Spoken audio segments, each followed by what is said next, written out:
Hi everyone, welcome to the Fall 2018 Colloquium. As a member of the Colloquium Committee, it's my pleasure to thank the Office of the Dean's Office of College Arts and Sciences and the Department of Criminal Justice for sponsoring this event. And it's my pleasure and the pleasure of the Colloquium Committee to welcome Dr. Anne-Marie Ryan all the way from Michigan for our Fall 2008 Colloquium. This is also the committee's first colloquium ever, so I'm very excited about it. And also I would like to thank everyone to come on this dreary, rainy day. Thank you so much for your presence here and to and to listen to our speaker. A little introduction about Dr. Ryan. She's a professor of psychology at Michigan State University. Her major research interests involve improving quality and fairness of employee selection methods and topics relating to diversity and justice in workplace. In addition to publishing extensively in these areas, she has 120 peer-reviewed articles and 40 book chapters to her credit. She regularly consults with organizations such as the Army on improving assessment procedures. In addition to research, Dr. Ryan is also an accomplished educator. Dr. Ryan has been a past president of Society of Industrial Organization Psychology, past editor of Personnel Psychology, and former associate editor of American Psychologist, and currently serves on the editorial boards of a number of journals. In 2011, she received Distinguished University Professor Award from Michigan State. In 2013, she received Distinguished Teaching Contribution Award and Academy of Management SAGE Award for Outstanding Scholarly Contribution to the Study of Diversity. She is also a fellow of Society for Industrial Organization Psychology, the American Psychological Society, and American Psychological Association, Divisions 5 and 14. She has also served as member of Board of Directors for Society of Human Resource Management Foundation. She was recently awarded Raymond D. Flower Award for Outstanding Contributions to Student Professional Development in 2018. And she has also served in numerous technical advisory boards and committees for federal government agencies, consulting firms, and private industry. So it's my pleasure, without much delay, to introduce you to our speaker, and I'll let her take the stage. Thank you so much. Thank you. Thank you so much for coming today and being willing to listen to me talk about a topic that I'm very excited about, very passionate about right now. In my career, I've always been interested in issues around fairness and equity in hiring processes, because we know that entrance into jobs and into better jobs is such an important factor in people's lives. And recently, I've become interested in the topic of ex-offender job applicants because it's an area of a lot of concern and a lot of churn with regard to how organizations treat this topic. So my plan for today is to start off by talking about the current context, that is, what is going on out there in the US regarding people who are seeking jobs, regarding what employers are doing, and a little bit about the legal, regulatory kind of context around this. So I had to spend a chunk of the beginning of the talk kind of setting this up so that we're understanding what's going on. And then I'd like to talk about the research we're doing in two areas. So first, and a little more emphasis on challenges employers are having with understanding how to best think about criminal records and screening on criminal records and hiring, and some of the challenges they're having with having fair processes. And then the second topic I'd like to talk about a little bit is some of the research we've done on how applicants who may have a criminal record can discuss that issue when they go for applying jobs, and what's the good advice that we might give them. So a little bit of both, if I can get to that. And please, if there's something that's unclear and you want me to clarify, raise your hand, but I know we'll have time at the end for question and answers or just comments and thoughts on these topics. So just to get us started, if you look at the US population and you look at people who are felony defendants, that is people who have a felony, this is defendants, but people with felony convictions, it's quite a large percentage of the US population.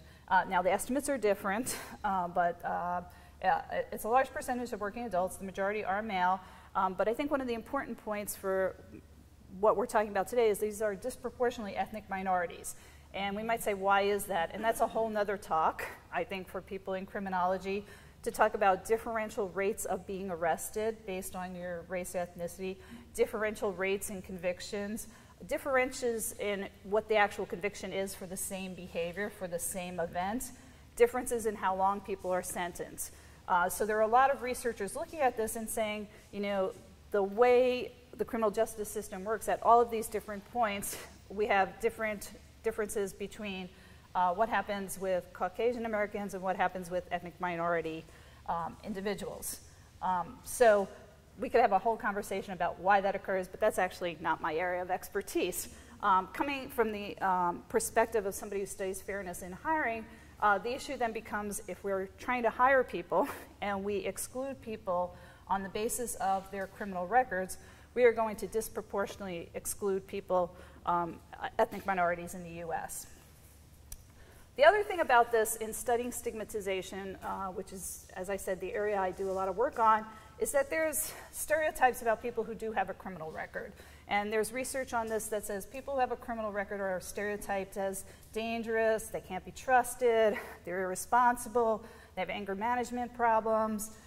And also these stereotypes about criminality and being a criminal are, in fact, linked to race and ethnicity and thoughts of people being more dangerous.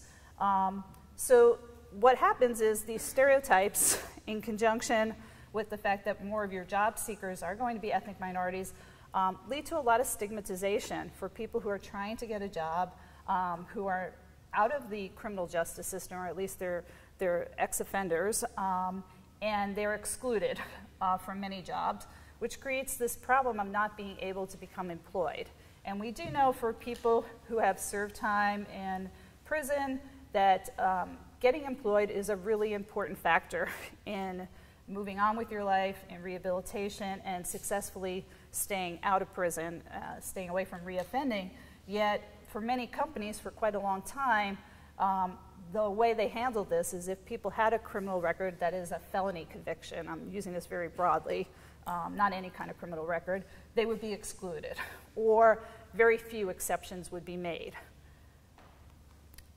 And why is this? Well, you have to look from the employer's perspective as well.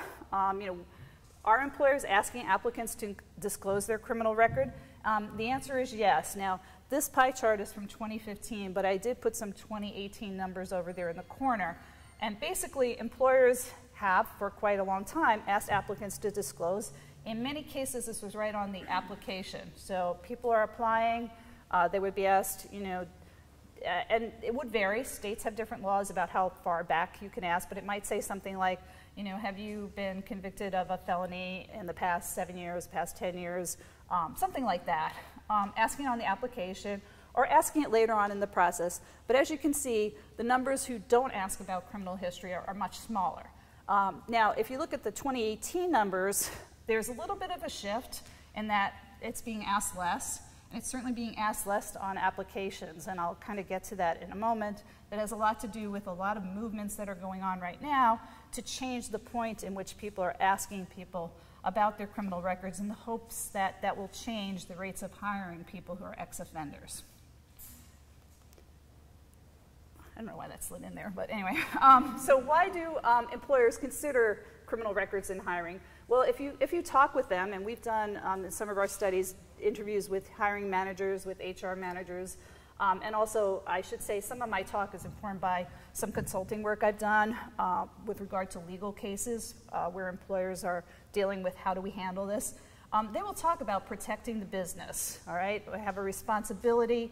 I have a responsibility to my customers, to my employees. Now, once again, we can go back to talking about the stereotypes about dangerousness and criminal records, but they also do have a legitimate point here. Employers can be sued for what's called negligent hiring. That is, if you hired somebody who has a record of DUIs to be your truck driver, and then they're drunk and they hit someone, you know, you should have known, and they can be sued for that.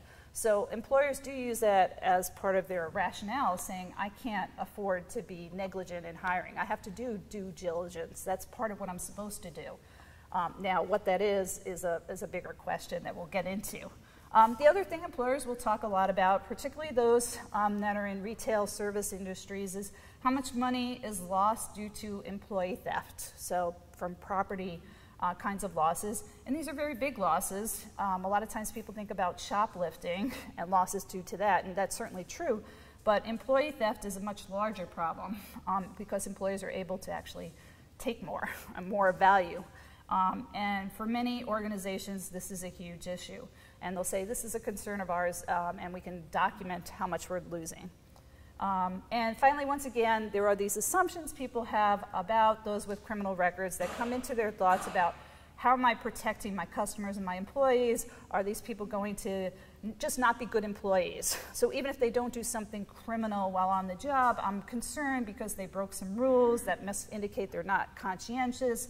I'm concerned because they were involved in some kind of offense that was violent, so I think they're going to just have poor skills in working with their coworkers. So even if we're assuming that, you know, they're not going to commit a crime on the job, employers will say this is an indicator of past behavior that indicates how they're going to act on the job. So, and in our studies, we've done different interviewing studies with hiring managers, and just to give you some examples, these are the kinds of comments that come up from people saying, well, why do you look at criminal records, or why is this important? As you can see, a lot of it is thinking about how people work with other people, an assumption that somebody who has a criminal offense for something that's more violent will not be able to work well with others. Okay, once again, I'm talking about an assumption, a stereotype. The data on this are actually not here, so we'll talk about that too. What has happened more recently in the U.S., and of course, you know, here in Massachusetts, you're always a little ahead. Massachusetts and California kind of lead on a lot of things. The Ban the Box movement, some of you may have heard of this, and it's the idea that on job applications, there's this box that asks people about being convicted of a criminal offense, and then usually it says, please explain why. But it was very clear that what employers do is if that box is checked, that application is just not being looked at, right? And now we're talking a paper box. Obviously, everything's online now, but same thing applies, right? So this movement to ban the box, which has really taken off in a lot of areas and a lot of states, is really saying, no, we have to make employers assess people's qualifications. They shouldn't automatically knock people out at the point of application. You need to allow people time to show that they're qualified for the job, and then later on, if there is something in their background that should lead to you excluding them, you can go ahead and do that, okay? But, and I'll get into how you can do this, but employers should not automatically exclude. And as I said, this has really taken off in a lot of cities, a lot of states. There's different rules and regulations, and I do have a slide at the end for actually Massachusetts' latest laws with regard to this. But the idea is, let's make employers at least slow down. Let's make employers really say, is this a basis for excluding somebody instead of automatically excluding them? So how does this come about?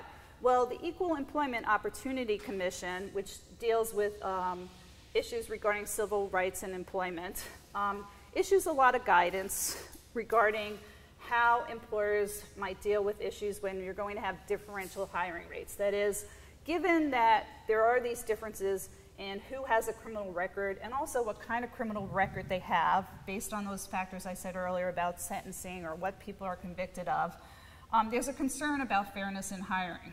And if employers are going to use criminal records in hiring, you're going to disproportionately be excluding people of certain backgrounds. So the EEOC is there to step in and say, is that acceptable? Or when would that ever be acceptable? And try to give employers some guidance on how to address this issue. And so they have issued some guidance. And this is where after they issued this guidance, this is where some of my research really kind of came into play. Basically, they issued guidance that's very similar to what people in my field of IO psychology would say you have to do for any hiring process. That is, if you're going to hire people and you're going to screen people out on some basis, you're going to use a test, an interview, something in their background, well, it needs to be job related, all right, or business, they say consistent with the business necessity defense. That is, if I'm going to say, you can't have this job because you have a conviction for embezzlement, and you are going to be able to handle all the finances and all the money in my organization, okay, you could argue that's job related, right? So the EEOC is saying you can do that. Now, people in IO psychology think about, well, how do we show job related? You know, you can't just say to an employer, because employers will say it's job related, and in fact they have done that with criminal records, saying it's job related. People showed they're unreliable, all the stereotypes we were just talking about. So the employer has to do what we would call some kind of validation evidence. They can do that, or the EEOC has said they can develop some kind of screening method that considers what they call the green factors. And you know, when I first heard this, I was thinking green means go, but that's actually, it's green because it was the name of the person from the case. So in case it confuses you, I wish they used another name. But so the green factors basically are, what the EEOC is saying is, if you're going to consider somebody's criminal record in hiring, if you're saying somebody who has embezzled cannot be in this role as chief financial officer for your organization, you need to defend this. You need to either show me some traditional validation evidence, or you have to look at each applicant individually, and you have to consider, well, what was the offense they were convicted of? How much time has it been since that happened? And what's the actual job? And how do these things line up? So it seems like there's good guidance out there, and there's, you know, regulations coming into place saying to employers, this is what you need to do to set this up to be fair. What got me very interested in this was a few years ago in being asked to do some consultation on a panel for a court case. This is not as easy as it looks, and that's what I want to really talk about today. And our research is showing this is much more messy than perhaps the EEOC is even really realizing. So just to give you an example, and this is an example, it's not any real data, you know, basically the EEOC is saying, think about the job, think about the crime, and then think about whether that's something you should be looking at all. Maybe it's something that should not be considered, but maybe if you're hiring child care workers, you will want to consider if somebody has a background of a conviction for sexual molestation of children, all right? And most people would say yes, I think that's a good idea. And then the question becomes, well, what about this issue of how long ago this offense was? And the EEOC is saying you have to take that into account. Now, the question becomes, well, how do we make a judgment about that? All right, so I gave you some examples. You know, do you say, no, it's absolutely exclusionary, I just would never hire anybody, no matter how long ago that was, or that was pretty serious, they've got to be, you know, not reoffending for 25 years, or something smaller. So, you know, this is the idea of what employers should be doing and thinking about, what the EEOC is putting forward. So the question becomes, how do you fill this in, or how do you come up with this? And what our research has been looking at is some of the processes that have been suggested for how to do this, and also looking at, are those really working? Are those good ideas? Can employers actually kind of think this way and set this up? So I think everybody's with me so far. Okay. So not as easy as it sounds. First of all, this idea of individualized assessment, the way the EEOC puts it out is, you know, you should treat everybody as an individual. You should look at their particular circumstances. What happened? What happened when this conviction occurred? What have they done since then? And consider that.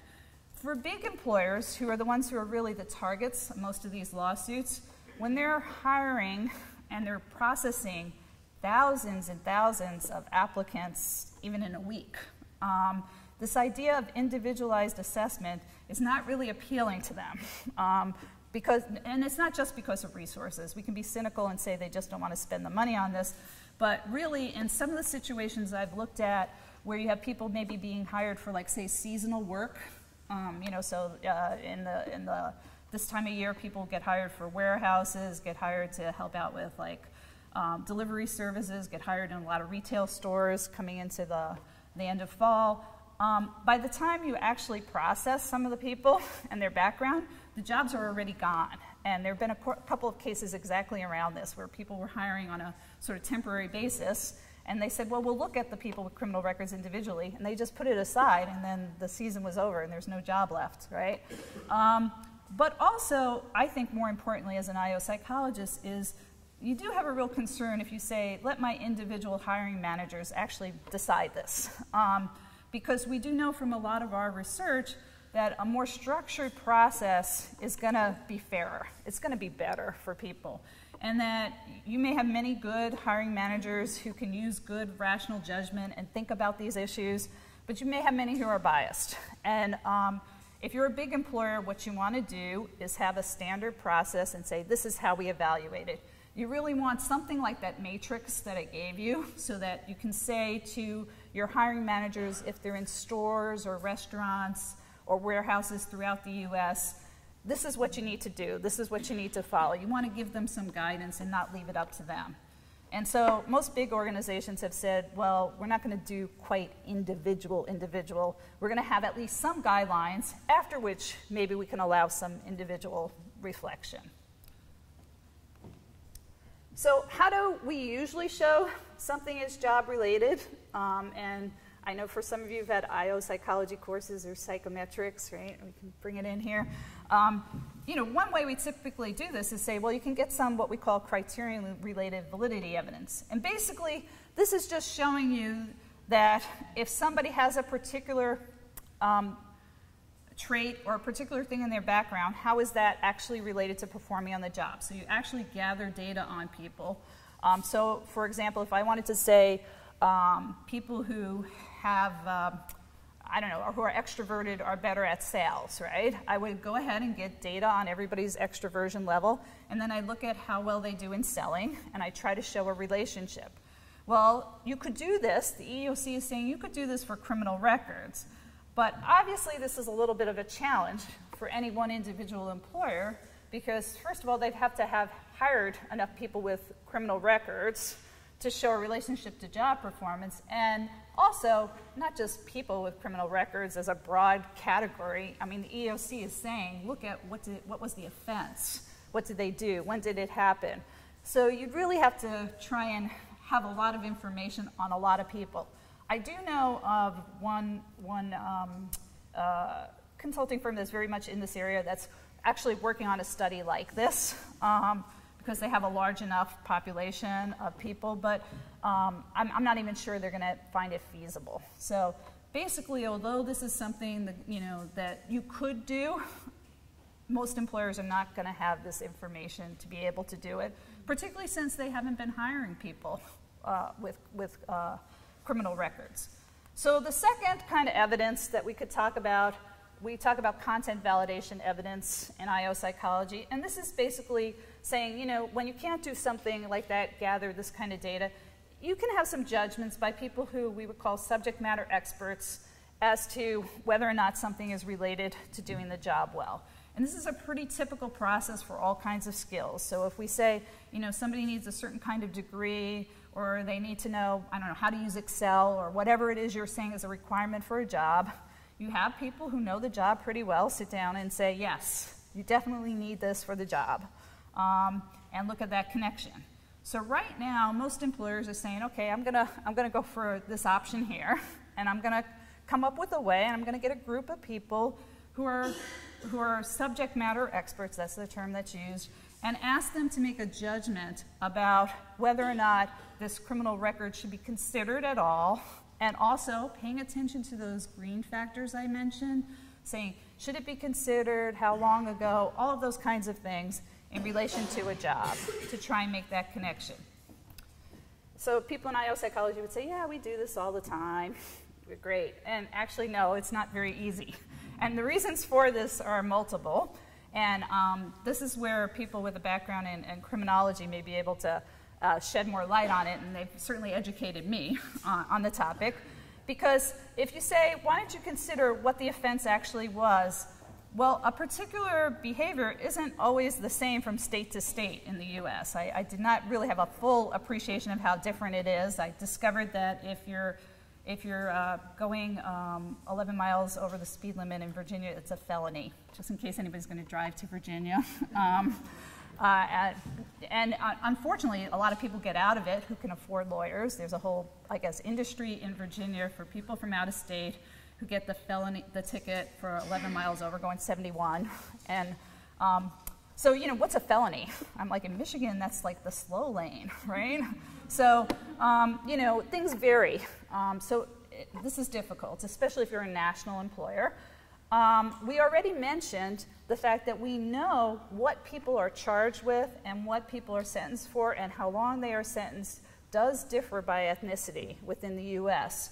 So that's a layer on there of saying, you know, if there's something that we would say is an unfairness in the actual process, you as an employer can't correct that unfairness. That happened before it got to you, but you certainly have to face it, and you certainly have to take it into account in making your judgments. Another thing that we think about is this question of how much time has elapsed since the offense. This is a problem because when you go to get these criminal background check databases, they don't always have data. You know, this issue of, is it the date people were convicted of a crime, or is it the date maybe they were released from prison, right? Not all that information is consistently in there from state to state. That creates a problem. In the consulting work I've done, this has been sort of a big debate because employers will say, I don't want to consider the date in which they were convicted of a crime. I want to consider the date when they were released, because that's the date. Before that, they don't have an opportunity. They're in prison, right? And if I want to say you can't have committed this particular crime for 3 years or 5 years, I want it 5 years where you were out and able to commit it and you chose not to. But the data is not consistently there. So those are difficult things to do. So the research we're actually doing is trying to look at some of the judgment tasks that I see employers using to support this, and see if people are actually making these judgments and making them in reasonable ways. So, for example, one of the things that these experts are asked, and you might say, who's the subject matter expert? And I'll get into that in a minute, but typically, subject matter experts are people who either hold the job or supervise the job. That's considered subject matter experts. I will get into, in this area, people are bringing in other expertise. So you can ask people, well, rate this crime. So if I want to take, for example, the crime of arson and faculty member here at Salem State, I could say, you know, is it related or not? And we could have some faculty and some deans and other people rate whether it's related. That's one method, direct rating. Another method that removes it a step says, well, why don't we ask people, though, to rate the jobs in terms of potential or opportunity or risk or whatever word you want to use. The language they use is exposure. Like, for example, are you handling money? If you're handling money in this job, then maybe we have a set of crimes that are related to taking money, and we could say this is a connection. So that's another way of doing a judgment task. Another way of doing the judgment task gets back to those characteristics I mentioned that people might assume, so like interpersonal skills that you might need on the job, and is committing the crime related to those characteristics. So you ask people to make that kind of judgment. And finally, one of the parts of this process is asking people, well, how long? All right? So you're asking people who are really holding the job or supervising the job, okay, if this is in fact related to doing this job, we can definitely say, you know, as we said, sexual molestation, child care worker, this is an issue. How long? And how do we make that judgment? So I'm not going to go in detail on our research because I'll run out of time, but I'm going to give you the high level, sort of across the studies. I certainly would be happy to send people copies of papers. This first set of studies we're writing up, but our goal is to be finished writing it up in the next couple of weeks. So hopefully I'll have that for you, and then the ones I'll talk about later I can also send you.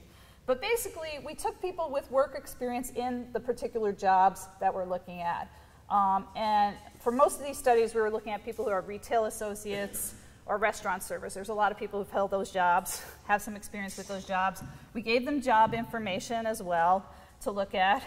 And we use different methods. So the first study, we were doing what's called a policy capturing study. We gave them scenarios. So if somebody has this conviction and it's been this many years, okay, this is the job, rate the relevance.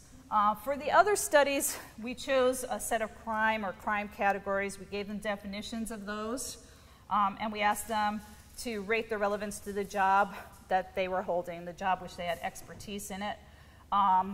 The first method was that kind of direct judgment. Is it related? The second was, well, this idea of, in this job, are you exposed to like merchandise? Are you exposed to drugs or sensitive information? And then rating the crimes in relation to that. And then for the last one, we looked at traits. And, you know, is this trait relevant for this job? And then is this crime related to showing somebody does possess or not possess this trait? Which I would argue is the biggest stretch here, but we can get into that. And what I have to say is, people don't do this very well. And having served on panels where I've had to do variations of this, I have to say that people don't do this well. And I'll put myself in that because I would often find myself actually changing my mind. So just to give you some examples, this is from our policy capturing study. We kind of clustered the jobs in property-oriented or more people-oriented, jobs where there's a lot of interaction with people, jobs where there's lower interaction with people, jobs where you have a lot of unsupervised access to assets of the organization.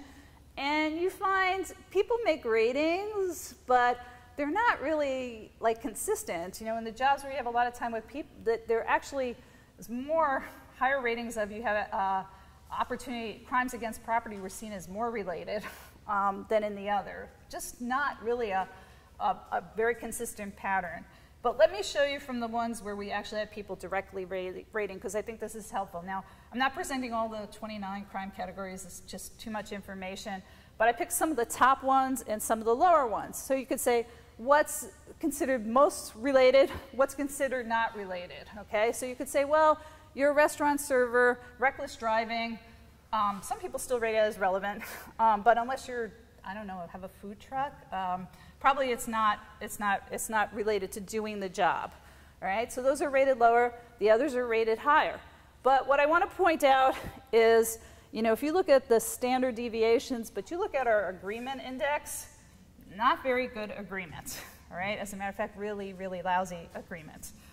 So when you ask people to make ratings of how relevant is this particular crime to being in this job, you get a wide range of ratings. Okay, and these are people who have held the job. Normally, we would consider that sufficient to be a rater. All right.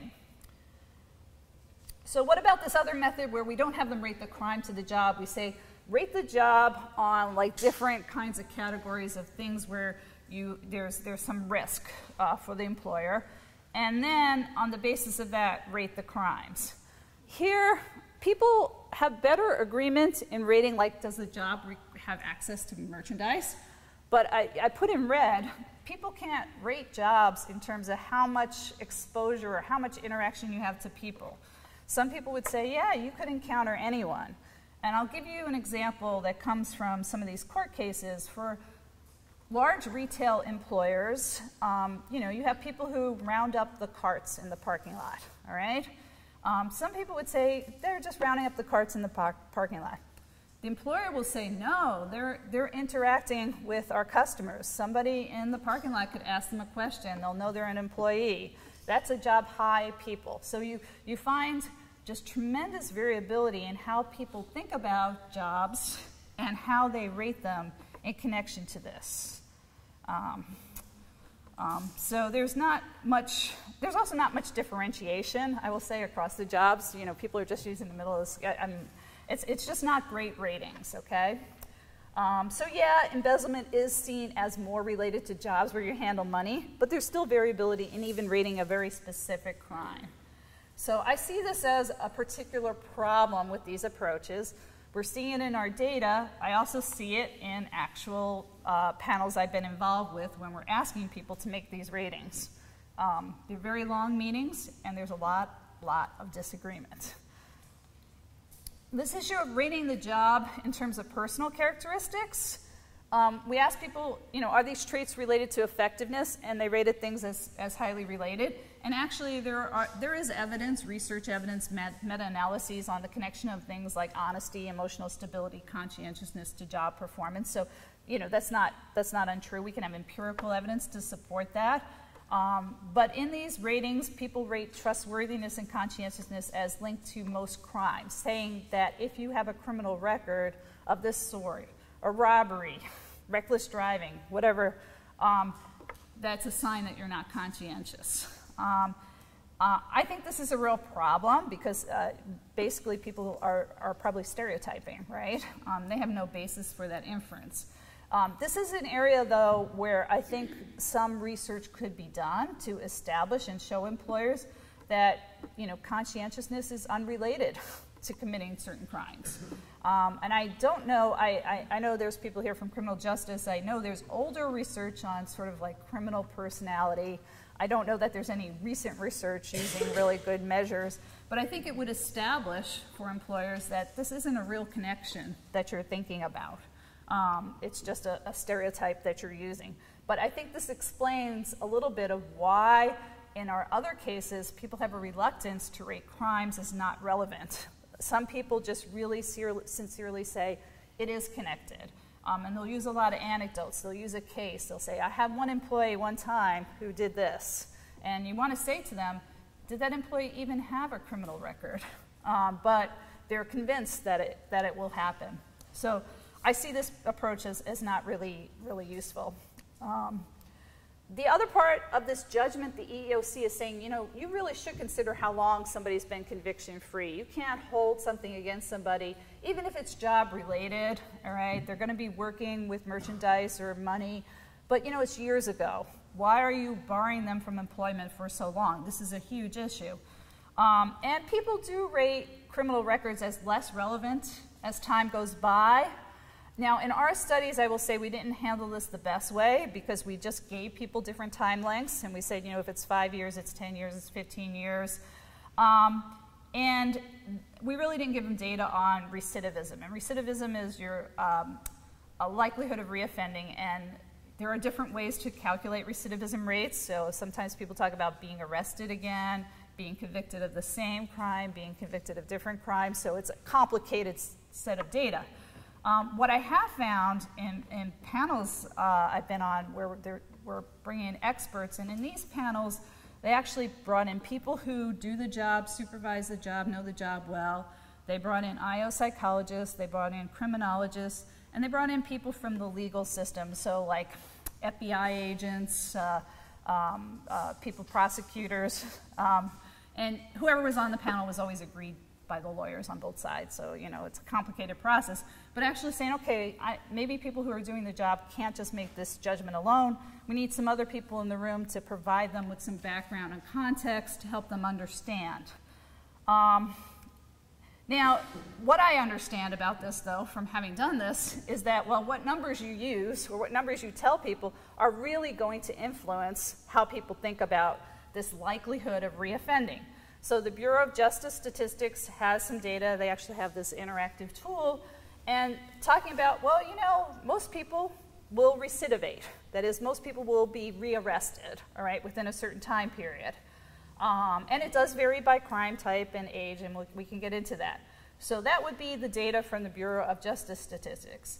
In the panels I've been on, there's one side that brings this data in and says, look, most people are going to reoffend within this time period, so you have to wait at least this long before you allow somebody with a criminal record to take a job. Long time period. There are other researchers who have said, that's not the way to think about this. And people in criminal justice talk about hazard rates and what's the connection. How long is long enough before you should consider somebody redeemed and employable? And one of the things, Megan Kurlichek does some of this research, she's a criminologist who I've gotten to know a bit, is asking the question not, is somebody going to reoffend, but when is the risk of offending similar to the risk of offending for anyone, all right? It's not zero. It's not a zero rate that, in this room, nobody's going to commit a crime, all right? So what is the rate for people who have a criminal record similar to that of the general population? All right, because it's not zero. It's never zero. It's never a zero probability. And this is some of Megan's data. It's just an example to kind of show you that at some point, all right, and she does a lot with adolescents, so that's a little different story. But at some point, these lines cross, and your rate of offending for someone who has a criminal record is the same as anybody in the general population. And this is much less than that other slide kind of saying, oh, it's got to be like 9 years, all right? In fact, it's probably somewhere between 3 and 7 years, depending upon the offense, where these lines kind of cross. And 3 years to 5 years for a lot of the categories we're talking about. So if we show that an employer judges a criminal record in a particular area as related to doing the job, like our embezzlement example, then the question becomes, well, how long do you exclude people? And if that embezzlement conviction was 10 years ago, 15 years ago, most of these judgment panels, employers were saying, fine, I'll hire somebody, but they get 25 years. And then you think about it, okay, 25 years since you were released for this crime, you're not around, or you're not going to be working. And you will see this again and again. When you ask people to make these judgments the EEOC has asked them to make, they're going to put long time periods. They're like, I want to make extra sure. I don't want to have a problem. What's interesting in the panels I was on, people tried to use some of this data to think about this 3 to 7 years for different offenses. And it's counterintuitive. For violent offenses, it's actually less likely to recidivate than for property, like stealing offenses. And also, people aren't really likely to commit the same offense. So this data is muddled that way. And we're taking it as this means they're going to do the same thing. That's not actually the data that's often out there. Very difficult, all right? Now, regardless, any panel I'm on, people don't want to hire child predators, regardless of the job, which is an interesting issue, but I'll give you another example. Child abuse, all right? We can all agree, or domestic violence, terrible, somebody's been convicted of that. But you have to start to ask, if they're in a job and there are no children around, all right? There are no people who are, people say, well, they're violent. And it's like, well, they're violent towards particular people in their life. Are they violent in general? Is it job relevant? Nobody likes that. Nobody likes to say, I'm okay with us hiring people who have been convicted of child abuse. It's just like, I can't do it. But basically, the EEOC is saying, you need to show me that there's a job connection here. You can't just exclude people forever on the basis of these things. Am I doing okay on my timing? I talk fast. That's the New Yorker. I was a New Yorker before I was a Michigander. So obviously, this data, we've got a lot of problems. There's a lot of variability. What's going to be our decision rule for cutting off? Ryan's sitting here. He does a lot of job analyses. He can say a 4-point on a 5-point scale or something. I mean, this is going to be difficult, and it is difficult. And the panels I've been on, there's no consensus. A couple other questions. Who is making these judgments? So if we really say people who know the job, but really, we need people who know criminology, who even, in the panels I've been on, what is this crime? Some of the things we were asked to rate, people in the room were arguing over what it is because it's different from state to state. I do know if you're in the South, everything's bad. Don't do bad things in the South. It's my advice, because your sentence is going to be longer. But, how do we pick people? In our research, I'm not presenting this here, but when we did these judgment tasks, we measured a lot about the people who were making the judgments. So these people are making judgments who had worked as restaurant servers and retail associates. And there are some factors that have a relationship sometimes, but not consistently. The 3 things in dark green came out in every study, in every sample. People who make a dispositional attribution or belief in redeemability. That is, people who believe if you committed a crime, you're a bad person, and you're not going to change. You're always going to be bad in the core. People can't be redeemed. They're going to make very different ratings than people who have a very different perspective and say people can change. It's not that you're a criminal for life. Also, people who have a little more experience in hiring are actually a little better at being a little better, a little bit more nuanced in their judgments because they've seen people and they've hired people. So definitely, all I would say on this area of the research that we're doing, we're just getting started. There is an awful lot of research to be done. For students who are here, this is like a great area to start to look at, to combine knowledge of IO psychology to try and understand how can we help employers do a better job, not exclude people automatically, but also now come up with some decision rules that are also fair and just. And right now, it's a real lack of consensus. It's real difficult. You know, these might be settled one court case at a time, but then you're going to say, oh, I went to this retailer and they have this rule. Now I go to another retailer. You know, I have the same record. I can get a job here. I can't get it here. It's a real issue. So briefly, I want to talk about the second point because I've been talking a while here. The second area we've been looking at is from the job seeker perspective. And that is, you know, if you are someone who has a criminal record or something in your past that might be problematic, how do you make sure that you discuss this? Because the EEOC is saying, you know, if somebody has this criminal record, you should be sitting down and letting them talk about it. Talk about the nature of the offense and what's happened since. So we've done a few studies. Some are published, some are under review. And basically we had 3 questions we looked at. There's a lot of research on what are called reparative tactics. That is, if you've done a wrong, how do you kind of make up for it? How do you get people to get past that? And this research looks at things like, well, if you apologize, if you give an excuse, or if you justify. And I'll give you some examples of that in a second. Justification is basically you give like a reason, a mitigating circumstance. You know, apology and justification, both of those you accept responsibility. You say, yes, that was my fault. Excuse, you don't accept responsibility. You say, you know, that was not my fault. One of the biggest things that's been looked at, particularly like with sentencing, is people look for people who signal remorse, right? They want to see that people appear to be sorry for what happened, right? So in this research, we were looking at, well, what if somebody is in this context? We did laboratory kinds of studies where they're giving an explanation for a criminal record. How do people view that explanation? And does this research carry over? So we could give some advice to job applicants. And so in our studies, we manipulated what the individual said. In one of the studies, we actually had this in that kind of box on the application blank. In the other studies, we have interview clips, and I'll show you a little bit of that in a second, but where in the course of talking about things, when the individual brings up their criminal record, they talk about they use this language that comes out of this research on reparative tactics.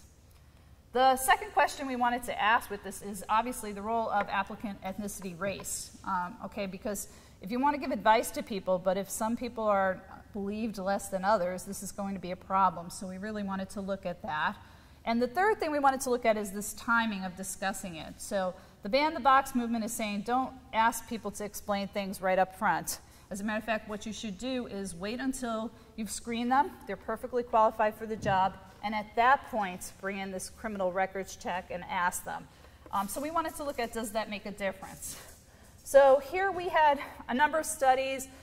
We used hiring managers in some of our studies. We used HR managers. We also used people who were job holders with, that we recruited from MTurk who had some experience in hiring others. So those are also people who have hiring experience. They just came from a different source.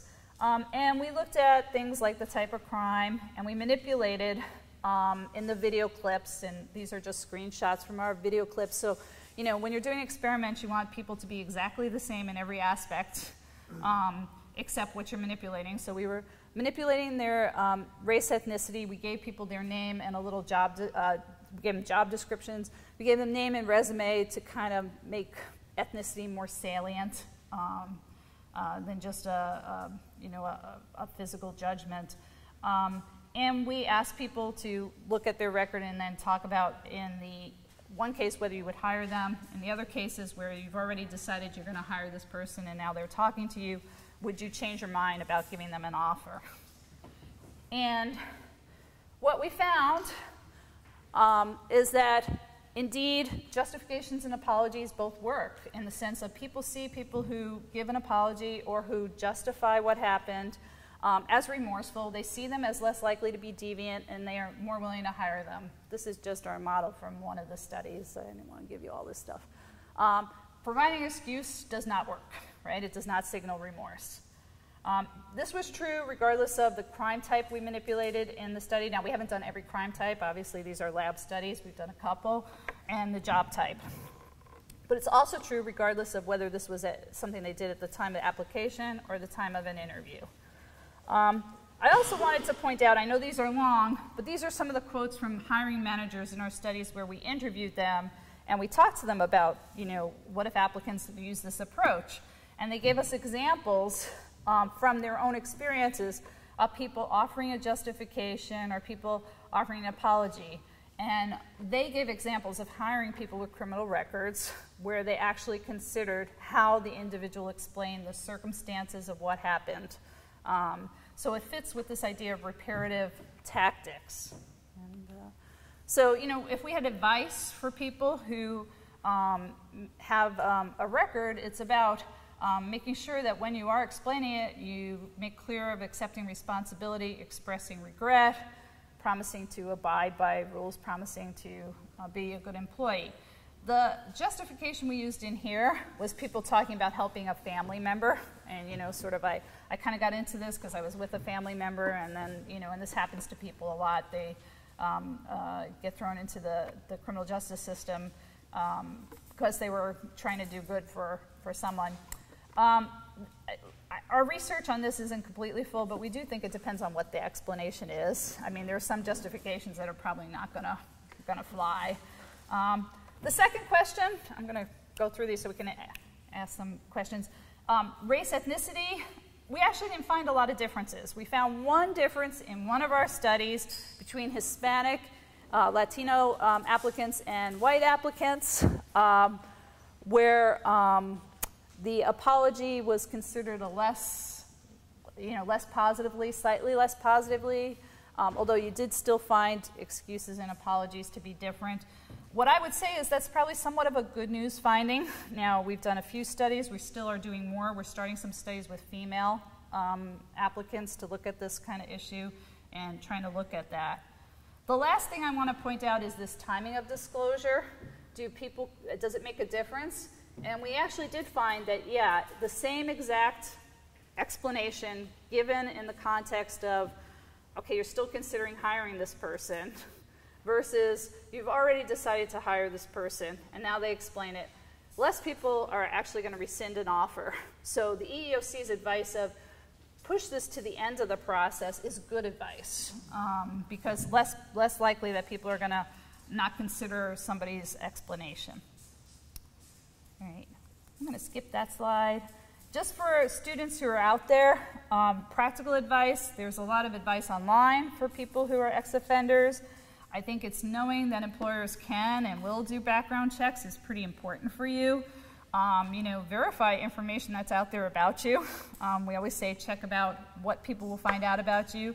If there is something in your life that an employer might view negatively in the context of a particular job, we have other studies we've done on people, how people view people who talk about being fired from a job, and what happened. These reparative tactics are likely to work regardless. It's accepting that responsibility, saying that this is not going to be your future behavior. That's going to be particularly important. And I'm going to stop there to let people ask some questions, if I can do that. I'll just skip. I do have Massachusetts law here in case you want to know. Massachusetts law, you can't ask about arrests or detentions when now people are convicted. A lot of states have that. Massachusetts has more. They say, if you're convicted of these things the first time, you shouldn't consider it no matter what. And they actually have a very strict rule on asking about how long ago. That is just not true nationally, not true at all. All right. So thank you. I have some comments. Yeah, great. First of all,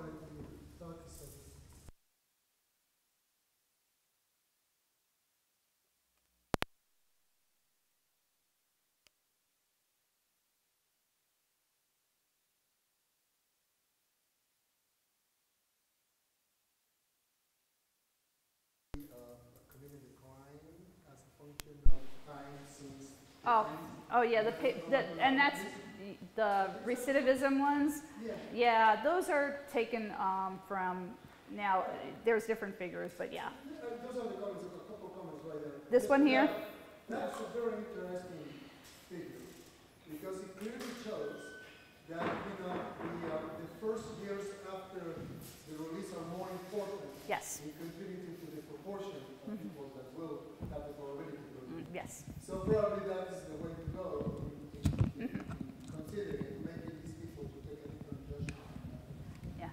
That's one possibility. And then the next figure. Yes, it's a little, yeah. And I took this one as representative of the other. Now the rate is really low as a function of age, but that's different because probably it talks about different levels of maturation. Yes. And things Yes. Like that. That's important. Yeah, I kind of breezed over that, but yes, there's plenty of research to show that age makes a big difference, and as people get older, the likelihood of is going to be much less, for sure. But here's the challenge when you're talking about younger people first entering and getting that entry job. If we let the time period be very long or too long, the odds of them being able to get into a successful employment history are hard. And this is just, I pulled this out as an example of how people look at this. I think different authors, and I know we have some criminal justice people here who might actually do this kind of research and would say to me, no, my lines go this way, or this is different for this particular, but the idea is getting people who are making these judgments to actually not say, hey, 85% of people are going to reoffend, so I'm not hiring people. That's kind of what's in the employers' heads right now. And it's like, no, that's not the right question.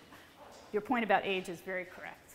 Now, the other comment is, I have two more comments, but those are more discipline, because I'm a behavioral analyst, Okay. I see the word term.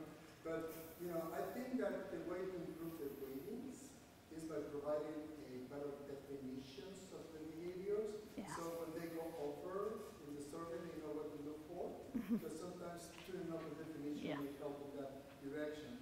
Yeah. That's the suggestion. Yeah. And the last comment is about, the study of choice. And I think that whoever is in charge of hiring a person is taking a choice. And then it's how, it's whether you have risk averse Yes. or risk prone. Yes. And then, if you think about probability of hiring 1 and 0, and then if you're looking as a function of, for example, high probability of being okay, and that probability decreases as a function of probably the crime that you commit over the years, then it's going to be discounted as a function of that, as a discounting function. Yeah, no, I do think risk aversion, and employers will tell you, and some of the people they will send to these panels will be their loss prevention people. So there are people who already are in this business of looking for people who are stealing. So unfortunately, they're sending the people to make the judgment who actually are saying we cannot take any risk. But your first point, though, about definitions is a good one. Now, I didn't put that all up there, giving people definitions of the crime categories. We did give them definitions.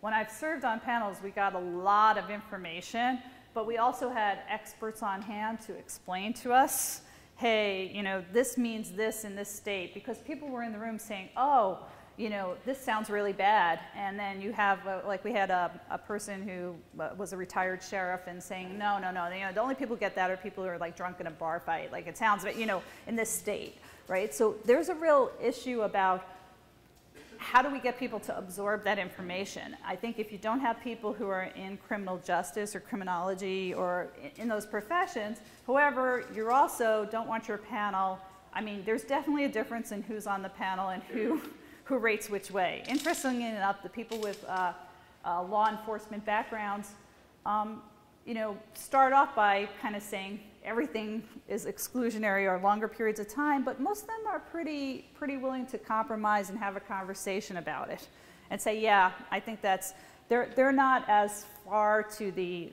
extreme end as some of the people who actually come from employers who are trying to protect their company and who just say, I don't want to hire anybody. I don't want that person working with me. And I was saying before that employers will give you story after story of somebody who did something very creative and clever that took merchandise or took money or how they harmed their coworker, and they're going to bring out one story, and you want to say, you hire hundreds of thousands of people across the United States, but they're going to bring up their one story and say, we can't have this happen again, it was in the newspaper. One of the things we did discuss is, to what extent is public image, a problem? And some of the organizations that are being sued on this are government agencies. And the idea of, well, if it's in the paper that, I don't know, employees for the city of Salem did, we hired somebody who was like this and then went and did this, that's bad PR. The EOC is not saying you can consider PR and like add a few years on to make sure. But that's really a lot of how people are thinking. So yes, definitions, data, the recidivism data, more information, presenting the information in a way people can understand, particularly people who are holding some of these jobs. Very important. Yeah. So you went over how criminal records and getting a job at first, but I was wondering where do you stand with criminal records and job advancement? Like once they were hired. Oh, great question. Like, yes. Yeah, he was good. His criminal record was good enough for him to get a job, but is it going to affect him becoming a manager? Yeah. Yeah, that's an excellent question, and the guidance should apply the same way, right? So it should be, if I'm considering you for a promotion, I would have to say, is it relevant, right? So say you were in a job where you weren't handling money, now you're moving to a job where you are handling money, and I want to look at your background for that. The EEOC would say that could be acceptable. What's interesting is it's also problematic. So there's one case that I have heard about, and I can't name it. It's a financial institution. They often do reviews of people in order for insurance purposes and who's in what job. And there's actually laws in different states about you just can't have people with certain convictions. And somebody who was arrested, they were in college, and this is an older person. They actually used like a fake coin in the laundry machine to, to get their laundry done for free. And they were arrested and convicted of this. They had been working there. They were like at a VP level in a financial institution. They went through and said, we got to review everybody's records. And then they're like, oh, well, we don't want to fire this guy. So they left him there, and they fired some other people, and then they got sued for that, right? But I think in fairness, it's sort of, that's an old crime, you can say, but it wasn't considered, the person started at a certain level and moved up, and it wasn't considered again. Most employers, I think, would say, if somebody's being a good employee, all right, I have their job performance, that's what you should consider. So if I'm considering somebody for promotion, and they've been doing the job and they've shown they have the qualifications for promotion, past is past, this is present. The only time that comes into play a lot is this issue of finance, and that's just because of some of in financial institutions, there are some regulations around with their insurers and stuff that's kind of complicated. I hope that answers your question. Yeah. So besides organizations that actually conduct foreign checks, how do they go about confirming that information that their potential applicants tell them is true? Yeah, that's an excellent question as well. And many people will say, maybe if I don't say anything, they won't know. And this issue of who are you hiring to do your background check, and what are they looking at? And what databases do they have access to, all right? Because some employers, it's a local search. It's not a national search. So, you may have been convicted of something in one location and moved to another, right? And if they're not doing a search that's broad, they actually won't pick that up. So that's it. And then the issue is this very exact thing has come up in court cases of people who have lied. And so then they say, they chose not to hire them because they lied, not because of the conviction they had. And this is an exact example. So people who had a conviction, it was not something that would have been exclusionary, but they didn't report it. They say, well, you're dishonest. And so they chose not to hire you. And there were court cases around that very, very issue of, well, the reason why the person didn't disclose is because they were worried about it. Rightly so, because they've previously been denied employment. But the employer said, no, even though that's not something we exclude people on, I don't know, it was some, some kind of property crime, because they were dishonest, we excluded them. Yeah, so the advice is like, you know, the advice is be honest, I guess, you know, for that reason. But it's interesting because that's a case that's still working its way through. Really great question. Brian? Can you go back to 2 slides real quick? I can. Let's see if I know this is good. So, I shouldn't use this statistic, right? Because this is the one that, this drives, like the criminology people get all like excited about it, right? Yeah, I knew that. Yeah, go ahead. what's interesting, right, is recidivism rate goes up over time, right? According to the graph. Is that right? More and more people. So, you know, yeah, it's not a great, accurate, yeah. So basically it's saying, are you rearrested? Right. And so that if we only look at 7 years, if we look at 9 years, we'll say 83% were rearrested. That's the number Bureau of Labor Statistics has out there. Yeah. But what's interesting about that is, so the rate seems to go up, but then on Yeah, the other that's less hand, people. you say to people, well, yeah, if it's been 10 years, then you're okay. Right. But they're actually maybe more likely, at least looking at No, this is just the total percentage of all people. Yeah, it's not the rate goes up. No, the rate goes down. The rate definitely goes down. Yeah. That's why people say don't look at this graph, like people who do the recidivism rates. And I know our criminal justice people are going to, clarify. You've already highlighted some problems with using recidivism rate because it's all about operationalizing that definition, how we measure recidivism. Yeah. And what's also very interesting is that reintegration is part of that success versus failure. Yes. And reintegration means getting a job, so you're not likely to return to crime because you have an economic resource. Yes. Yeah. Yes. And so it's Yes. really going backwards about this. You should Yeah. hire them much quicker when they get out. Yes. In order to help them reintegrate and not recidivate, as opposed to waiting. Because if you wait long enough without a job, you're going to recidivate. Yeah, and the data shows one of the best predictors of being unlikely to recidivate is having a job, right? So if you gave people a job right away, it decreases the odds. But that's not how the whole system is set up. Yeah. That just makes me wonder, is there data, so that revealed something, right? Having a job is one of the best predictors of not reoffending. Is there data on job performance and Yes. kind of Having her. Yeah. behaving yourself Yeah. for people with criminal records versus people without criminal records? That's that criterion-related validation evidence I was talking about, that EEOC would very much say that's acceptable, and I only know of one organization that's trying to do that. I think it's because there are employers who will tell you, so I threw this slide out, but there are very progressive organizations, Dave's Bakery I think is one, and DC Kitchen, where they, organizations founded by people with a criminal record saying, I am going to hire people with criminal records because they need a chance, and very successful businesses. So, and for those businesses, they definitely can say, look, here are all our employees who came in with that background who are doing just fine. And employers, the hiring managers we've interviewed, will give you cases and examples. The question is, can you get the aggregate data, and can you get it from an employer? And there's enough challenges getting it from an employer if it's not on something like this. It's just hard. But that kind of data would be very compelling to start to say, yes, you as an employer hired a number of people with this particular offense in their background, and they all were fine as employees. So don't use it to exclude. But they need better data to convince employers of that, I think. Yeah. I don't know, am I still got time, or we over? Yeah, okay. Just one follow-up question regarding the law.